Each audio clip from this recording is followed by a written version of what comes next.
Hi guys, நான் தான் உங்களோட மிஸ்டர் ஃபிஷர். இன்றைக்கான வீடியோவில் நம்ம என்ன பார்க்க போகிறோம் அப்படின்னா அகைன் பார்ட் 2 வீடியோ தான் பார்க்க போகிறோம். என்னடா பார்ட் 2 வீடியோ அப்படின்னு பார்க்குறீங்களா? நம்மளோட 39 ரூபீஸ் பீட்டாவோட ரிவ்யூ தான் பார்க்க போகிறோம். ரிவ்யூனா கஸ்டமர் ரிவ்யூ கிடையாது, நம்மளோட ரிவ்யூ தான். அதாவது என்ன சைஸில் இருக்குது, இதை வந்து எப்படியெல்லாம் வந்துட்டு நீங்கள் க்ரூமிங் பண்ணுறீங்க, என்னென்ன ஃபுட்டை வந்து நீங்கள் யூஸ் பண்ணுறீங்க அப்படின்ட்டு நிறைய பேர் கொஸ்டின்ஸ் கேட்குறீங்க. அதுவும் இல்லாமல் பார்சல் வந்துட்டு எனக்கு சேஃபாக வருமா, இல்லை நீங்கள் வந்துட்டு அமௌண்ட் வாங்கிட்டு ஏமாற்றிடுவீங்களா அப்படின்னு நிறையா பேர் கேட்குறீங்க. நம்மக்கிட்ட ரெகுலராக ஆர்டர் பண்ணுறவங்களுக்கு நல்லாவே தெரியும் நம்ம எந்தளவுக்கு பார்சல் போட்டு பக்காவாக அனுப்பிச்சிட்டு இருக்கோம் அப்படின்ட்டு.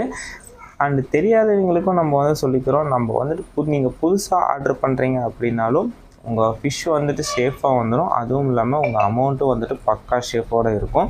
அதை பற்றி எந்த ஒரு கவலையும் படாதீங்க. ஃபர்ஸ்ட் ஆஃப் ஆல் நம்ம ஃபுட்டு என்ன யூஸ் பண்ணுறோம் அப்படின்னு பார்த்துக்கலாம். நம்ம வந்துட்டு நார்மல் ஃபுட்டு, ஆர்டிமியா பில்லட்டு,